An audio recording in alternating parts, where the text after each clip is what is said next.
October 12ರಂದು Andhra ಮತ್ತು ಒಡಿಶಾ ಕರಾವಳಿಗೆ ಅಪ್ಪಳಿಸಲಿರುವ ಹುಡ್ ಚಂಡಮಾರುತ ಮತ್ತಷ್ಟು ವೇಗವನ್ನು ಪಡೆದುಕೊಂಡಿದೆ. ಉತ್ತರ ಅಂಡಮಾನ್ ಸಮುದ್ರ ಮತ್ತು ಸುತ್ತಮುತ್ತಲ ಪ್ರದೇಶದಲ್ಲಿ ವಾಯುಭಾರ ಕುಸಿತದ ಹಿನ್ನೆಲೆಯಲ್ಲಿ ಹುಡ್ ಮತ್ತಷ್ಟು ಬಲ ಪಡೆದುಕೊಂಡಿದೆ.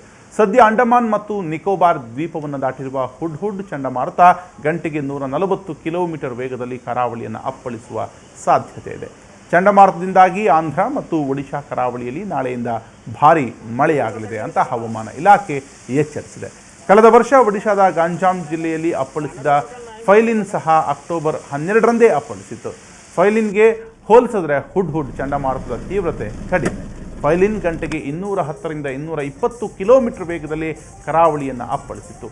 ಸರ್ಕಾರ ಸಾಕಷ್ಟು ಮುನ್ನೆಚ್ಚರಿಕೆ ಕೈಗೊಂಡಿದ್ದರಿಂದ ಮತ್ತು ತಗ್ಗು ಪ್ರದೇಶದ ಮಂದಿಯನ್ನು ಮೊದಲೇ ಸುರಕ್ಷಿತ ಪ್ರದೇಶಕ್ಕೆ ರವಾನಿಸಿದ್ರಿಂದ ಹೆಚ್ಚಿನ ಪ್ರಾಣಹಾನಿಯಾಗಲಿದೆ.